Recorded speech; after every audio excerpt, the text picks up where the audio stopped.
जो रास की भावना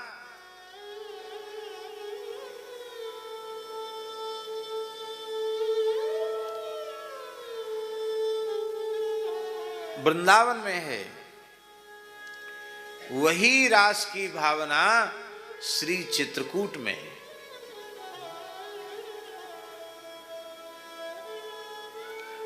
वही रास की भावना चित्रकूट में है।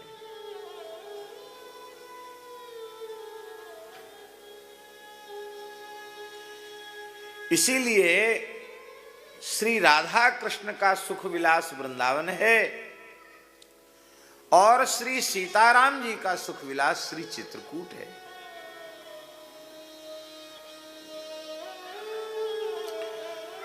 ऐसे ही बिना प्रमाण के नहीं हम बोल रहे हैं, प्रामाणिक बात है ग्रंथों में कि 999 रास चित्रकूट की धरती पर हुए। 1000वें रास के पूर्व श्री रघुनाथ जी श्री किशोरी जी का श्रृंगार कर रहे थे, जिसका संकेत तुलसीदास जी ने किया है।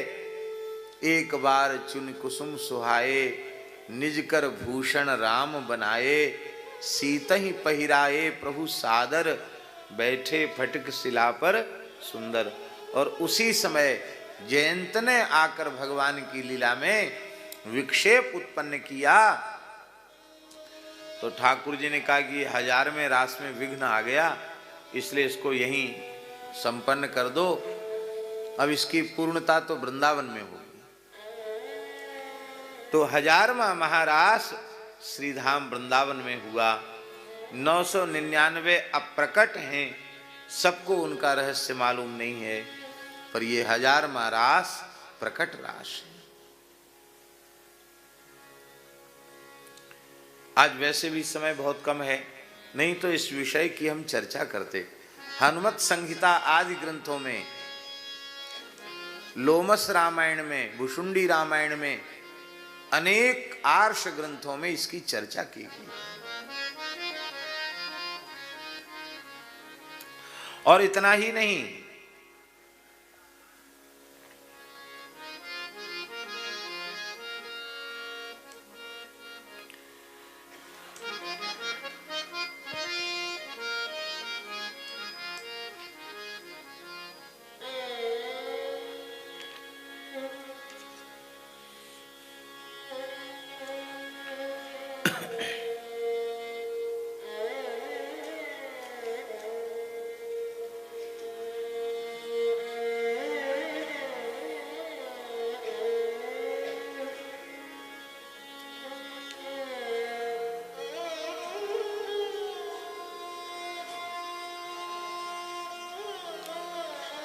जय जय श्री राधे।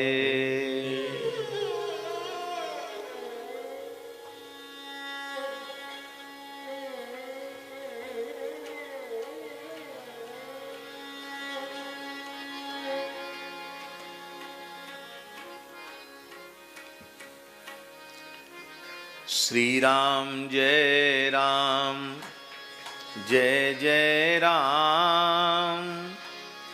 श्री राम जय राम, जय जय राम। श्री राम जय राम, जय जय राम। श्री राम जय राम, जय जय राम। श्री राम जय राम, जय जय राम। श्री राम जय राम, जय जय राम। श्री राम जय राम, जय जय राम। श्री राम जय राम, जय जय राम। श्री राम जय राम, जय जय राम। श्री राम जय राम, जय जय राम। श्री राम जय राम, जय जय राम। श्री राम जय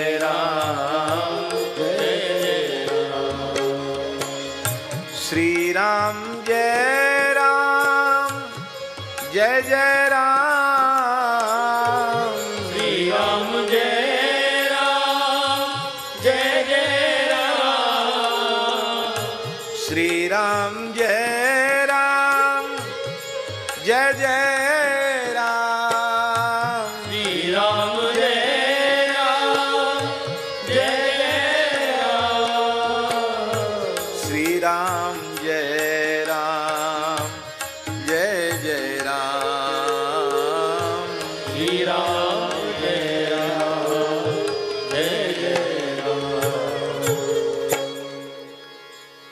एक प्रश्न है हमारा, श्री तुलसीदास जी की वाणी को, उनकी रचनाओं को, उनके साहित्य को आप प्रमाण मानते हैं कि अप्रमाण? प्रमाण मानते हैं, क्योंकि गोस्वामी तुलसीदास जी की ऐसी उत्कृष्ट कृतियां हैं कि जिनमें अशास्त्रीय सिद्धांत की कोई बात भूल से भी नहीं आई। धर्म संघ वाले गुरुजी के मुखारविंद से एक बात सुनी थी हमने। धर्म संघ वाले गुरुजी पंडित श्री द्विवेदी जी कहते थे, गुरुजी के स्वामी कृपात्री जी महाराज कहते थे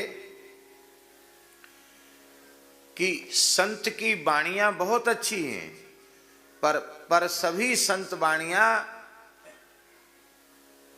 हमारे 16 आना गले के नीचे नहीं उतरती हैं। संत साहित्य कृपात्री जी कहते 16 आना गले के नीचे नहीं उतरती। क्यों? कहीं न कहीं उनमें कोई न कोई केवल भावुकता की बात और उसमें शास्त्रीय पक्ष प्रभावित होता हुआ दिखाई पड़ता है, इसलिए हमारे गले नहीं उतरती। कहते एकमात्र श्री तुलसीदास जी ऐसे हैं जिनकी संपूर्ण वाणी, जिनका संपूर्ण साहित्य 16 आना मुझे स्वीकार्य है, क्योंकि तुलसीदास जी कोई भी बात केवल कल्पना से नहीं बोलते हैं। इसलिए भगवान शिव ने सत्यम शिवम सुंदरम लिख करके उनके ग्रंथ को प्रमाणित किया। आप कहेंगे ये भूमिका आप क्यों बना रहे हैं? हम इसलिए बना रहे हैं भूमिका कि हमको जो बात कहनी है उसके लिए तुलसीदास जी की बात को वजनदार तरीके से रखना पड़ेगा। और श्री तुलसीदास जी बहुत भारी मर्यादावादी हैं। इसलिए रामचरित्र बहुत लोगों ने लिखा, पर जैसी मर्यादा का निर्वहन श्री तुलसीदास जी ने किया, वैसी मर्यादा का निर्वहन दूसरे के द्वारा संभव नहीं हो सकता। और श्री तुलसीदास जी वैसे तो भगवान का भक्त सभी रस और सभी भावों से परिपूर्ण होता है,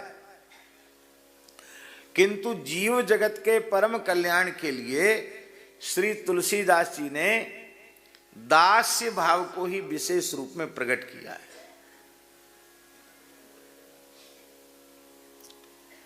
मधुर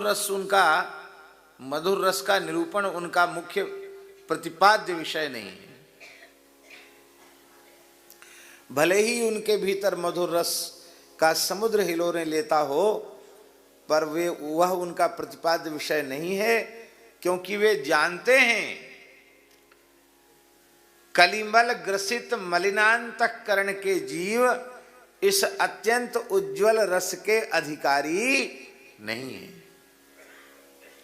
ये पचेगा नहीं, इसलिए उन्होंने नहीं कहा।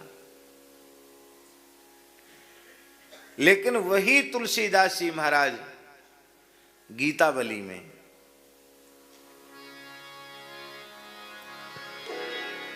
कितना अद्भुत वर्णन कर रहे हैं। जो हम अभी चर्चा कर रहे थे कि जो वृंदावन है वही चित्रकूट है। क्या कहना। बिना दोहराए केवल स्वर देना आप लोग, और व्याख्यान करेंगे तो समय अधिक जाएगा, इसलिए केवल मूल पंक्तियां हम पढ़ रहे हैं, उनको आप सुनें।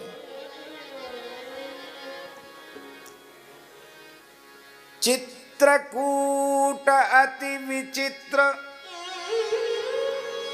सुंदर बन मही पवित्र, पावनी पय सरित सकल मल निकंदनी,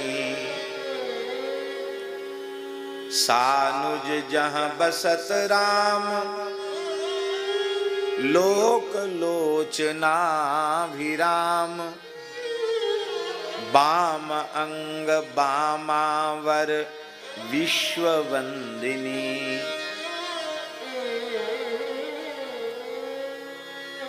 अब गुरु जी आगे रास शुरू कर रहे हैं तुलसीदास जी। सीताराम जी के रास का निरूपण कर रहे हैं तुलसीदास जी।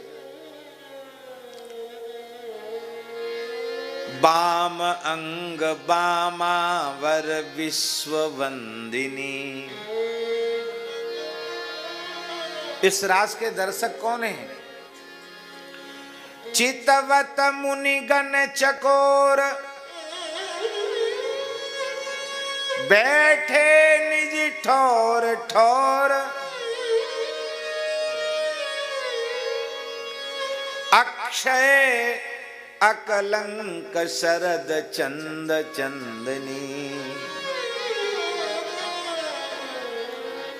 प्रकृति जगत का जो चंद्र है गुरु जी, वो घटता बढ़ता है, लेकिन ये चित्रकूट की धरती पर आज जो शरद रास हो रहा है, इसके वस्तुतः शरद चंद्र श्री राघव हैं,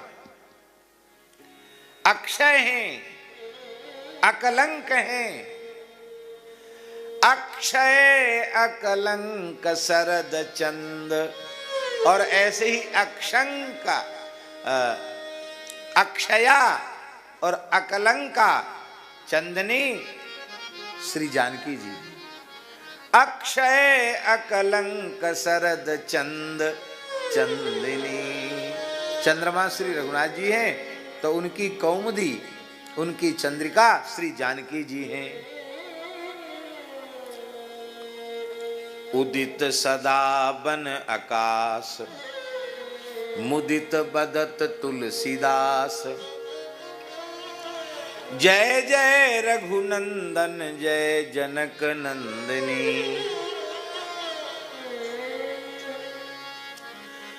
फटक शिला मृदु विशाल, संकुल सुर तरु तमाल। ललित लता जाल हरति छवि बितान की। मंदाकिनी तटनि तीर, मंजुल मृग बिह गभीर। धीर मुनि गिरा गंभीर, साम गान की। मधुपिक बरही मुखर, सुंदर गिरि निर्झर झर। जलकन जन छाह घन छन, प्रभा न भान की। सब ऋतु ऋतुपति प्रभाव, संतत बहे त्रिबुध भाव। जनु बिहार बाटिका, नृप पंचबान की। जनु बिहार बाटिका, मानो ये चित्रकूट बिहार बाटिका है। नृप पंचबान की। नृप पंचबान यहाँ वो नहीं है काम, नृप पंचवान श्री रघुनाथ जी। चित्रकूट के काम श्री रघुनाथ जी। विरचित तह पर्णशाल, अति विचित्र लखन लाल। निवसत जहां नृत्य कृपाल, राम जानकी। पर इस रास में लक्ष्मण जी सम्मिलित नहीं है, वो तो अपनी ड्यूटी पर हैं। निज कर राजीव नयन, निज कर राजीव नयन। कमल नयन श्री रघुनाथ जी अपने हाथ से पल्लव दल रचित शयन। श्री किशोरी जी के लिए सुकोमल सुकोमल कोमल कोमल पल्लवों को, पुष्पों की पंखुड़ियों को ले ले करके सुंदर सेज की रचना कर रहे हैं। निज कर राजीव नयन, पल्लव दल रचित शयन। प्यास परस पर पीयूष, प्रेम पान की। प्यास परस्पर पीयूष, प्रेम पान की। और क्या कर रहे हैं? कितना अद्भुत मधुर तुलसीदास जी वर्णन कर रहे हैं। सिय अंग लिखे धातु राग, सिय अंग लिखे धातु राग। सुमन भूषण विभाग, तिलक करनिका कहो कला निधान की। तिलक करनिका कहो कला निधान की। माधुरी विलास हास गावत जस तुलसीदास। माधुरी विलास हास गावत जस तुलसीदास। बसति हृदय जोरी प्रिय परम प्राण की। कहते ये जोड़ी जो रास विहारी श्री चित्रकूट रास विहारी श्री सीताराम जी की यह जोड़ी मुझे प्राणों से भी अधिक प्रिय है और मेरे हृदय में निरंतर निवास करती है। माधुरी विलास हास गावत जस तुलसीदास। बसत हृदय जोरी प्रिय प्राण परम प्राण की। आहा बसत हृदय जोरी प्रिय परम प्राण की। तो श्री तुलसीदास जी महाराज को आर्ष ग्रंथों में यदि सीताराम जी की मधुर रस की उपासना के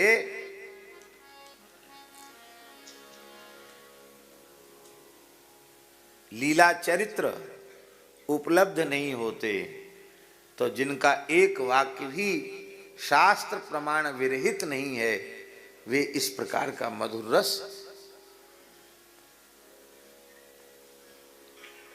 गीतावली में कैसे वर्णन करते हैं।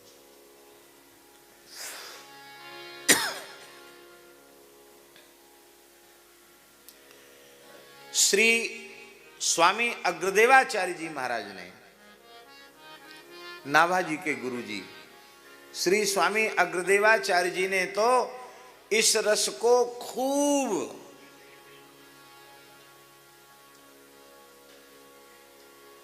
प्रचुर मात्रा में इस रस का निरूपण किया। वो तो मधुर रस के, मधुर भाव की, मधुर रस की उपासना के प्रवर्तक आचार्य ही माने जाते हैं। और एक विशेष बात है, श्री रेवासा धाम में गोस्वामी तुलसीदास जी महाराज श्री स्वामी अग्रदेवाचार्य जी की सन्निधि में बहुत काल तक विराजे। तो इससे यह प्रमाणित होता है झाजी कि जब वो वहां रहे होंगे तो एक महान मधुर रस के आचार्य की सन्निधि में जरूर उस रस का प्रसाद उन्होंने वहां प्राप्त किया होगा। जब प्रथम आप पहुंचे हैं तुलसीदास जी रेवासा में तो आचार्य चरण ने कहा, श्री अग्रदेवाचार्य जी ने, कि मेरे ठाकुर जी को कुछ सुनाओ, जानकी नाथ जी को कुछ सुनाओ। तब आपने जब बात क्यों करे तुम लोग, जब जानकी नाथ सहाय करें तब कौन बिगाड़ करे नर तेरो, ये उनकी रचना वहीं की है।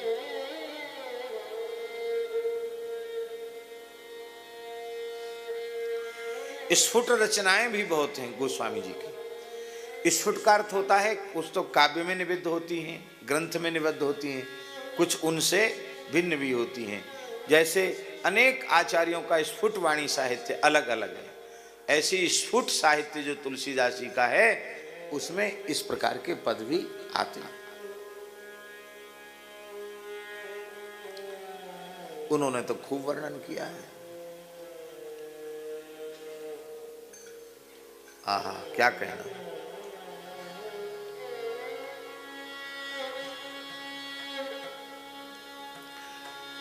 श्री सीताराम जी की मधुरोपासना का इतना साहित्य है, प्रायः लोगों को यह भ्रम है कि सीताराम जी की मधुर उपासना तो बहुत है ही नहीं, पहले तो लोगों को यह है ही नहीं। और कुछ लोग कहते हैं कि जो है वो वृंदावन की नकल है, पर मैं बहुत विनम्रता से कह रहा हूं, न नकल है, ये आर्ष ग्रंथों से प्रमाणित है। क्योंकि सभी रस, सभी भाव, सभी उपासनाएं नित्य हैं।